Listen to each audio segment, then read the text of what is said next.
di sini saya akan menjelaskan tentang pembayaran zakat mal. Zakat mal adalah zakat harta yang dimiliki seseorang muslim yang harus dibayar jika hartanya telah mencapai nisab dan haul. Adapun yang termasuk zakat mal diantaranya yaitu zakat emas, zakat pertanian, zakat profesi.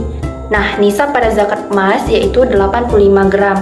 Lalu, untuk kadar pembayaran zakat emas adalah 2,5%. Selanjutnya, zakat pertanian dengan jumlah nisabnya sebesar 653 kg. Lalu, untuk kadar zakat pertanian yaitu apabila tanaman diairi dengan air hujan, maka kadar zakatnya 10%. Sedangkan tanaman yang diairi dengan menggunakan peralatan, kadar zakatnya adalah 5%. Nah, kemudian yang terakhir zakat profesi. Nisab zakat profesi, di sini saya akan menjelaskan tentang pembayaran zakat mal. Baiklah, untuk contoh kasus pembayaran zakat pertanian, kita ambil contoh. Bapak Supri adalah seorang petani. Ia memiliki sawah yang luasnya 2 hektar dan ia tanam padi. Nah, selama pemeliharaan, ia mengeluarkan biaya sebanyak 5 juta. Ketika panen hasilnya sebanyak 10 ton beras. Berapakah zakat hasil tani yang harus dikeluarkannya? Nah, untuk penyelesaiannya yaitu diketahui ketentuan zakat hasil tani nisabnya 653 kg beras. Nah, dalam kasus di atas, tanaman padi Bapak Supri zakatnya 5% karena dalam masa pemeliharaan tanaman diairi menggunakan peralatan yang mengeluarkan biaya. Yang ditanyakan yaitu berapakah zakat pertanian yang harus dikeluarkan Bapak Supri? Nah, kita jawab hasil panen 10 ton sama dengan 10.000 kg. Nah, 10 ton ini sudah mencapai nisabnya. Nah, selanjutnya zakatnya 5% dikali 10.000 kg beras tadi sama dengan 500 kg. Jika dirupiahkan, harga jual beras adalah 10.000 untuk saat ini. Maka 10.000 kg hasil panen tadi dikali 10.000 harga beras saat ini sama dengan 100 juta. Nah, 100 juta dikali 5% tadi sama dengan 5 juta.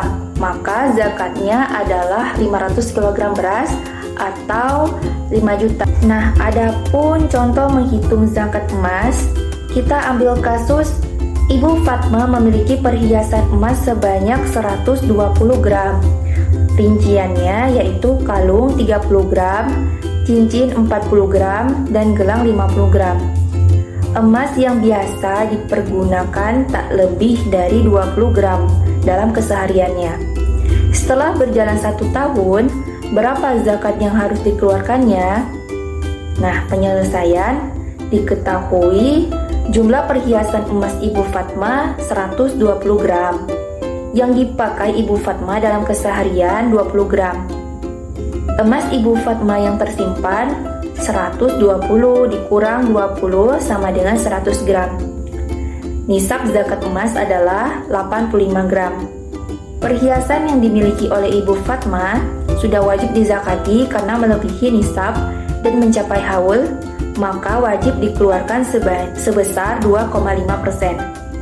Yang ditanyakan, berapa zakat emas yang harus dibayar Ibu Fatma? Jawab, cara menghitungnya, emas yang disimpan Ibu Fatma dikalikan dengan wajib mengeluarkan zakat, yaitu 100 gram dikali 2,5% sama dengan 2,5 gram. Jika dinilai dengan uang, harga 1 gram emas saat ini adalah 600.000. Emas yang disimpan Ibu Fatma sama dengan 100 gram dikali harga 1 gram emas saat ini 600.000 sama dengan 60 juta. Maka zakatnya adalah 60 juta dikali 2,5% sama dengan 1 juta 5. Nah, adapun contoh menghitung zakat emas, kita ambil kasus Ibu Fatma memiliki perhiasan emas sebanyak 120 gram. Nah, contoh kasus pembayaran zakat profesi. Ada seorang karyawan swasta yang memiliki gaji per bulan yaitu 8 juta rupiah, dan sudah mencapai haul. Nah, berapakah zakat profesi selama per bulan dan per tahun yang wajib dikeluarkan karyawan tersebut? Adapun cara penyelesaiannya yaitu diketahui nisab zakat profesi per bulan disamakan dengan nisab zakat pertanian, yaitu 650 kg beras atau dirupiahkan sebesar Rp6.500.000. Kemudian, untuk nisab zakat profesi per tahun disamakan dengan nisab zakat emas, yaitu 85 gram emas atau dirupiahkan sebesar Rp51 juta. Ditanya, berapakah zakat profesi per bulan dan per tahun yang wajib dikeluarkan karyawan tersebut? Jawabannya, nah, untuk penyelesaian zakat profesi per bulan, yang pertama yaitu nisab zakat profesi per bulan ini disamakan dengan nisab zakat pertanian, yaitu 650 kg beras atau dirupiahkan sebesar Rp6.500.000. Berarti wajib zakatnya 2,5% dikali dengan gaji per bulannya, yaitu 8 juta rupiah sama dengan Rp260.000. Jadi, zakat profesi yang harus dikeluarkan tiap bulan ialah 260 juta. Jadi, zakat profesi yang harus dikeluarkan tiap bulan ialah Rp260.000. Nah, yang kedua, untuk zakat profesi per tahun. Nisab zakat profesi per tahun disamakan dengan nisab emas, yaitu 85 gram emas atau dirupiahkan sebesar Rp51 juta. Gaji per bulannya dikalikan dengan 1 tahun sama dengan 12 bulan, yaitu 8 juta rupiah dikalikan dengan 12 bulan sama dengan 96 juta rupiah. Kemudian wajib zakatnya dikalikan dengan hasil dari gaji per bulan dikalikan 12 bulan tadi, yaitu 2,5% dikalikan 96 juta rupiah sama dengan Rp2.400.000. Jadi, zakat profesi yang harus dikeluarkan selama setahun ialah Rp2.400.000. Baiklah, di sini saya akan menjelaskan tentang warisan. Warisan menurut hukum Islam adalah hukum yang mengatur tentang peralihan harta kekayaan yang ditinggalkan seseorang yang telah meninggal dunia. Baiklah, untuk contoh kasus penyelesaian warisan, yaitu seorang suami meninggal dunia, ahli warisnya terdiri dari seorang anak laki-laki, seorang anak perempuan, dan seorang istri. Nah, suaminya ini meninggalkan harta warisan sebesar 90 juta rupiah. Berapakah bagian masing-masing ahli waris tersebut? Penyelesaiannya diketahui, suami meninggalkan harta warisan sebesar 90 juta rupiah. Ahli warisnya terdiri dari istri, kemudian anak laki-laki, yang selanjutnya anak perempuan. Pertanyaannya, berapakah bagian yang didapatkan ahli waris tersebut? Jawabannya, dalam penyelesaian untuk ahli waris, istri mendapatkan bagian 1/8 dikarenakan mempunyai anak, dikalikan dengan jumlah harta warisan, yaitu 90 juta rupiah, sama dengan 11 juta rupiah 250.000. Kemudian harta warisannya 90 juta rupiah dikurangkan dengan jumlah bagian istri. Jadi, sisa hartanya yaitu 78 juta 750 rupiah. Nah, selanjutnya satu anak perempuan dikalikan dengan 1 sama dengan 1, kemudian satu anak laki-laki dikalikan dengan 2, karena untuk anak laki-laki ini mendapatkan 2 bagian sama dengan 2, jadi totalnya 3. Nah, selanjutnya untuk penyelesaian anak per laki yaitu 2/3 dikali Rp78.750.000 sama dengan Rp52.500.000. Untuk anak perempuan yaitu 1/3 dikali Rp78.750.000 sama dengan Rp26.500.000. Jadi jumlah bagian istri yaitu Rp11.250.000 dan untuk anak laki-laki yaitu sebesar Rp52.500.000 dan untuk bagian anak perempuan sebesar Rp26.250.000.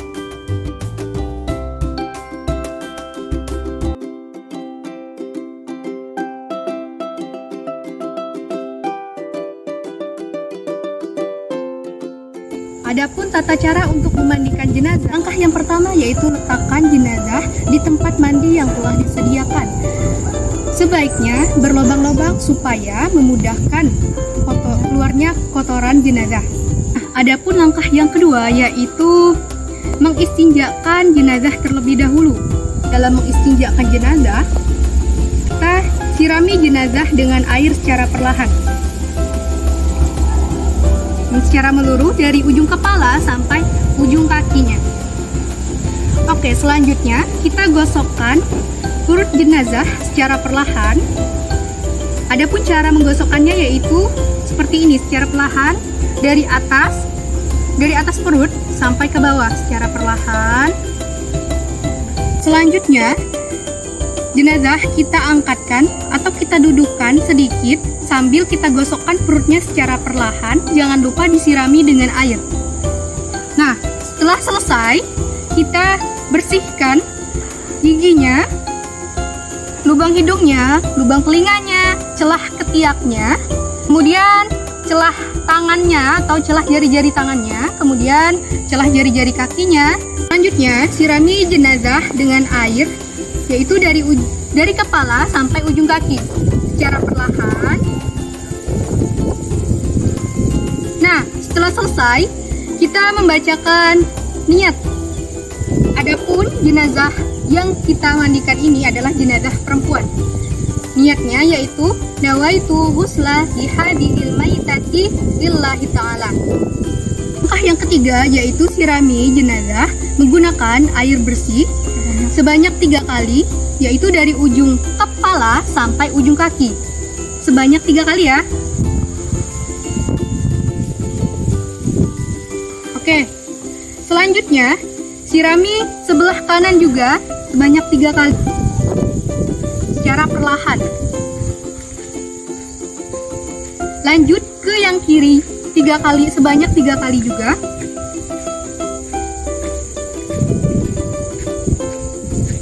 Langkah yang keempat yaitu miringkan jenazah. Jangan lupa disirami dengan air sebanyak 3 kali juga. Langkah yang kelima yaitu sabunkan dan sampokan jenazah.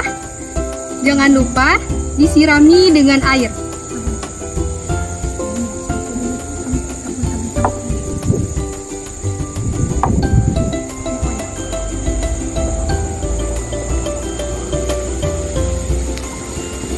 Selanjutnya, sirami jenazah menggunakan air bersih dari ujung kepala sampai ujung kaki. Lanjut lagi menggunakan air kapur barus. Nah, selanjutnya menggunakan air bidara atau biasanya dengan jeruk purut. Langkah yang keenam yaitu wudukan jenazah seperti wudu pada umumnya dengan niat nawaitu wudu'a lihadil maitati lillahi ta'ala. Langkah yang terakhir yaitu ganti kain basah jenazah menggunakan kain yang kering. Kita masuk ke tahap selanjutnya yaitu mengkafani jenazah.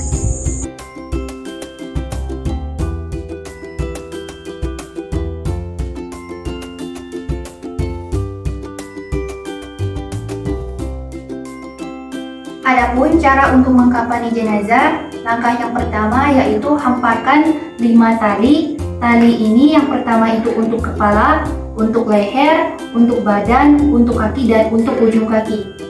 Selanjutnya kita hamparkan kain panjang pada tali yang sudah disediakan.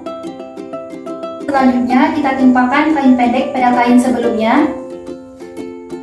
Selanjutnya ulangi hal yang sama pada sisi sebelahnya. Oke, selanjutnya kita timpakan kain yang panjang seperti kain sebelumnya di tengah-tengah. Lalu letakkan kain basahan pada tengah badan jenazah. Kemudian alangkah lebih baiknya sebelum mengkafani mayat, kita kasih kain kafan ini dengan wewangian seperti kapur barus, minyak wangi. Selanjutnya letakkan baju jenazah dengan celana dalam jenazah. Oke, letakkan juga kerudung untuk jenazah. Baiklah, kita tutup celah-celah lubang pada jenazah seperti lubang hidung, lubang telinga, mata, celah ketiak, celah jari-jari, belakang lutut dengan celah jari-jari kaki. Baik, langsung saja kita pakaikan kerudung, baju dengan pakaian dalam jenazah. Kita pakaikan dan kita balut jenazah dengan kain helai per helai.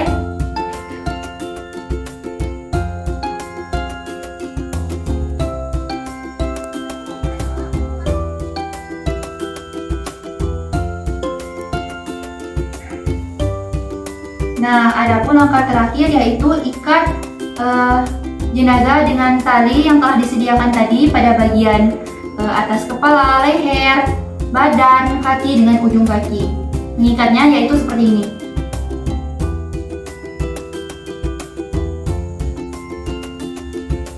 Adapun tata cara salat jenazah, yang pertama itu niat untuk perempuan.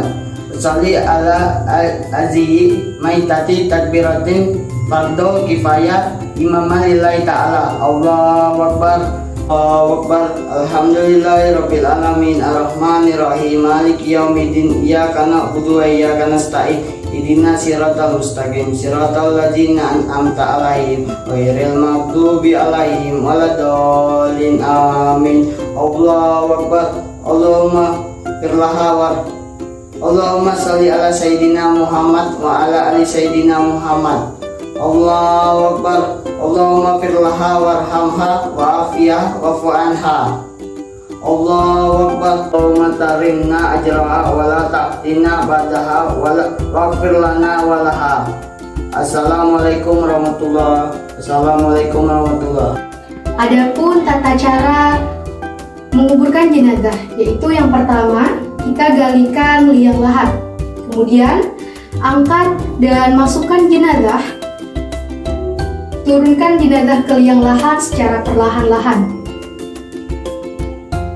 Nah, jenazah diletakkan menghadap kiblat, kemudian kita lepaskan tali pada jenazah, kemudian wajah jenazah kita tempelkan pada dinding tanah yang ada pada kuburan tersebut secara perlahan, dan diberikan gumpalan tanah yang telah disediakan biasanya di kepala untuk sebagai bantalnya. Kemudian liang lahat ditutupkan dengan papan. Nah, setelah selesai ditutupkan dengan papan, maka kita masukkan kembali tanah yang telah kita gali tadi. Nah, setelah selesai ditutup, maka berikan tanda atau biasanya disebut dengan batu nisan.